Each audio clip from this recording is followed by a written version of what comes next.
আমরা সকল নাগরিকের কথা শোনার মধ্য দিয়ে একটি নতুন রাজনৈতিক সংস্কৃতি গড়ে তোলার আকাঙ্ক্ষা ধারণ করি। ছাত্রলীগ এবং হাসিনা এটা ক্লোজ চ্যাপ্টার, মানে it's done chapter, dead chapter. হাসিনার পুনর্বাসন, ফেসিবাদের পুনর্বাসন কোন রূপে, কোন মতের মাধ্যমে, কোন পথের মাধ্যমে, কোন ব্যবসায়িক শ্রেণীর মাধ্যমে, কোন মিডিয়ার মাধ্যমে এই বাংলাদেশ আর কখনোই হতে দেওয়া হবে না। মানুষের যেন না হয়ে যায়, এটা যেন এলিট না হয়ে যায়, এটা যেন নির্দিষ্ট এলাকার না হয়ে যায়, নির্দিষ্ট বংশের না হয়ে যায়, নির্দিষ্ট একটি পকেটের ভুক্ত না হয়ে যায়, নির্দিষ্ট শুধুমাত্র একটা কর্মীদের না হয়ে যায়, আদর্শের না হয়ে যায়, বরং এটি যেন সমাজের সকল স্তরের মানুষের কণ্ঠস্বর হয়ে, সেটির জন্য আমরা প্রতিশ্রুতিবদ্ধ। এবং যারা বিদ্যমান রাজনৈতিক ব্যবস্থা থেকে যারা নিজেদেরকে মনে করছে তারা বাদ পড়েছে, তারা এক্সক্লুডেড ফিল করছে, আমরা তাদেরকেও প্রতিনিধিত্ব করতে চাই। আমরা সকল নাগরিকের কথা শোনার মধ্য দিয়ে একটি নতুন রাজনৈতিক সংস্কৃতি গড়ে তোলার আকাঙ্ক্ষা ধারণ করি। আমাদের মূল লক্ষ্য হচ্ছে অন্তত 1 লক্ষেরও বেশি মতামত সংগ্রহ করা, নতুন দলের জন্য নাম এবং প্রতীক প্রস্তাব দেওয়ার জন্য জনগণকে আমন্ত্রণ জানানো হয়েছে আমাদের এই কর্মসূচিতে। বাংলাদেশের রাজনৈতিক ইতিহাসে এটি একটি অনন্য উদ্যোগ, যেখানে এত ব্যাপক আকারে জনমত সংগ্রহ করা হচ্ছে এটি রাজনৈতিক দল গঠন করার জন্য। বৈষম্যবিরোধী ছাত্র আন্দোলন ও জাতীয় নাগরিক কমিটি উভয়ই জুলাই বিপ্লবের চেতনা রক্ষার জন্য স্বতন্ত্র রাজনৈতিক প্ল্যাটফর্ম হিসেবে অব্যাহত থাকবে।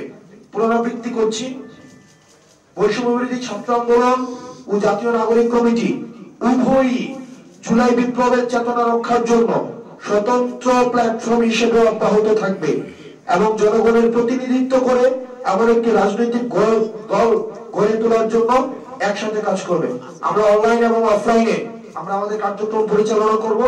আমরা সবাই একসাথে আমাদের যে অফলাইন যে কার্ডটি রয়েছে, আমরা সেই অফলাইন কার্ডটি একটু তুলে ধরি।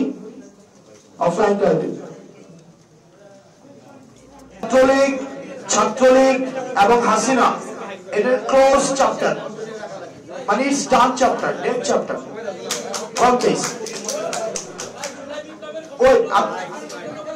আসতেছি। ছাত্রলীগ এবং হাসিনার চ্যাপ্টার 5 আগস্ট ক্লোজ হয়ে গিয়েছে। ছাত্রলীগ এবং হাসিনা যদি প্রাসঙ্গিক থাকতোই 5 আগস্ট পালাই যেতে হতো না। আর আপনারা মিডিয়া যারা আছেন, মিডিয়া বিভিন্ন কারণে আমার উপরে ক্ষুব্ধ বিভিন্ন বিষয়ে, আপনারা মিডিয়া যারা আছেন আপনাদেরকে এখনো দেখি আপনাদের হচ্ছে ওই যে ভাষণের নাম মুখে নিতে কেমন যেন লাগে। আপনারা এখনো সাবেক প্রধানমন্ত্রী শেখ হাসিনা, উনি সাবেক প্রধানমন্ত্রী নাকি ফেসিবাদের যিনি হচ্ছেন একদম বোচার of this motherland, বোচার of Bangladesh, উনি হচ্ছেন এই বাংলাদেশের হচ্ছে বোচার। 2000 মানুষকে উনি শুধুমাত্র চেয়ার টিকায় রাখার জন্য হত্যা করেছে। আপনারা কেন মিডিয়াতে যে ফেসিবাদী খুনি হাসিনা লেখা যায় না? ফেসিবাদী খুনি হাসিনা যদি আপনারা না লিখেন, আপনারা না বলেন, আপনার হচ্ছে আওয়ামী যে কাঠামো রয়েছে, মিডিয়া রয়েছে, সেটির সিলসিলা আপনারা অব্যাহত রাখছেন। সুতরাং এই যে আমরা এই হাসিনার চ্যাপ্টার প্লাস 5 আগস্ট ক্লোজ করে দিয়েছি, ছাত্রলীগের চ্যাপ্টার 5 আগস্ট ক্লোজ হয়ে গিয়েছে।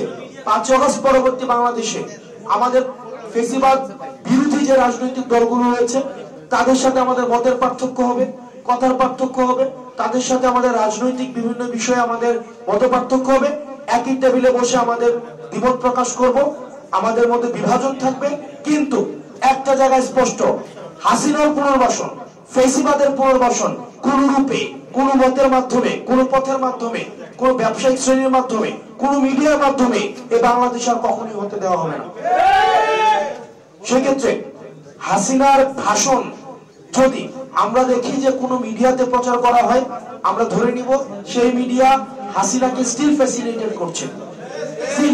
করছে এবং জাতির আশা আকাঙ্ক্ষার বিরুদ্ধে অবস্থান নিয়েছে।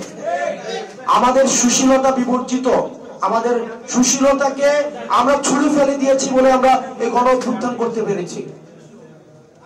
সুতরাং হাসিনার প্রশ্নে নো সুশীলতা, এবং হাসিনা এবং ছাত্রলীগ একটা ডেড চ্যাপ্টার।